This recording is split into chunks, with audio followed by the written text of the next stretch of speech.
আজকে আমরা সূরাতুল হুজরাত থেকে কথা শুনবো। কোন সূরা থেকে? হুজরাত। সবাই বলেন হুজরাত।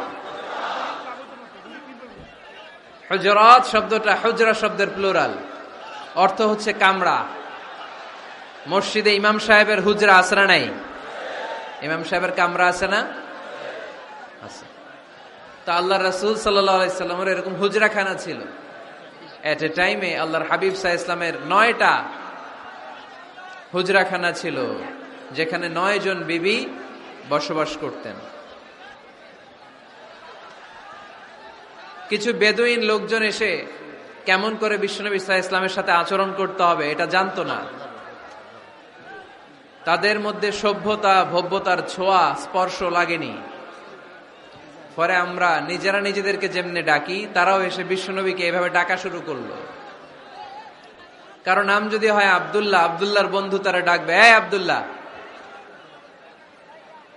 কারো নাম যদি হয় করিম, তার বন্ধুটা ডাকে এই করিম।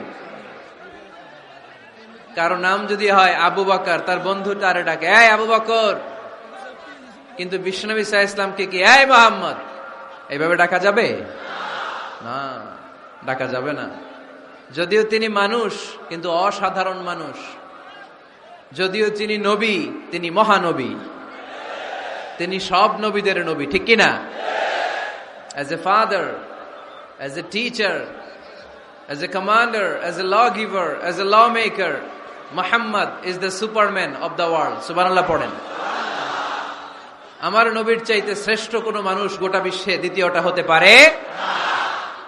আমার নবীর চাইতে দ্য মোস্ট ট্রাস্টওয়ার্দি পার্সোনালিটি, বিশ্বস্ত মানুষ এই পৃথিবীতে হতে পারে না। সে কোন বন্ধু বলো বড় বিশ্বস্ত, সে কোন বন্ধু বলো বেশি বিশ্বস্ত, কার কাছে মন খুলে দেয়া যায়, কার কাছে প্রাণ খুলে দেয়া যায়, হওয়া যায় অতি আশ্বস্ত, তার নাম আহমদ বড় বিশ্বস্ত। সুবহানাল্লাহ পড়েন। আল্লাহ শিখাতে চাইলেন, এই বেদুইন লোকেরা সাবধান, যাকে তোমরা ডাকছো তিনি সাধারণ মানুষ নন। তাকে ইয়া মুহাম্মদ উখরুজ ইলাইনা, এই মুহাম্মদ এই ঘর থেকে বের হয়ে আসো, এমন করে বেয়াদবের মতো ডাকা যাবে না।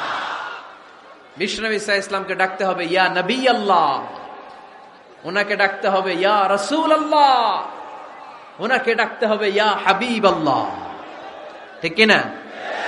শিষ্টাচার শিক্ষা দিলেন।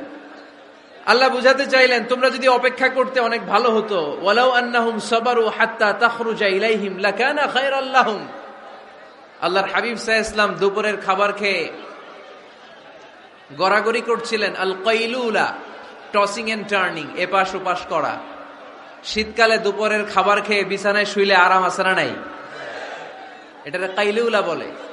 আল্লাহর হাবিব সাল্লাল্লাহু আলাইহি ওয়াসাল্লাম যখন কাইলুলা করছিল, ঠিক তখন লোকগুলো ডাকতে আরম্ভ করলো, ইয়া মুহাম্মদ উখরুজ ইলাইনা, হে মুহাম্মদ আসো। আল্লাহ বললেন, খবরদার, আমার নবীকে এইভাবে ডাকা যাবে না, বরঞ্চ আমার নবীকে তোমরা ডাকবে ইয়া নবী আল্লাহ, ইয়া রাসূল আল্লাহ, ইয়া হাবিব আল্লাহ বলে। সুবহানাল্লাহ পড়েন। আল্লাহর হাবিব সাল্লাল্লাহু আলাইহি ওয়াসাল্লাম যতক্ষণ না বের হয়ে আসে তোমাদের অপেক্ষা করা উচিত, সবর করা উচিত। আমরা অনেক সময় সবর করি না। ব্যাপার কি? আওয়াজ আবার বাড়তেছে কেন? এদিকে মাইকম্যান কই? মাইকম্যান এদিকে আসো তো, মাইকম্যান এদিকে আসো, আমার কাছে আসো। ভাই আওয়াজ করবেন না, এই আওয়াজ থামাতে থামাতেই এশার আজান হয়ে যাবে, আমি চলে যাব, আলোচনা শেষ, আমি চলে যাব। উপরে উঠাও একটু, এদিকে এদিকে। আমি একটা কথা শুরু করলে এখানে চিৎকার চেঁচামেচি, আমি থামাবো, আবার শুরু করলে এটা হয় না। অল্প কয়েক মিনিট, লম্বা চোরা বক্তব্যের সুযোগও নাই। এশার আজান হবে একটু পরে, একটু উপরে উঠাও। আমি চাই পিন পতন নীরবতা। আরেকটু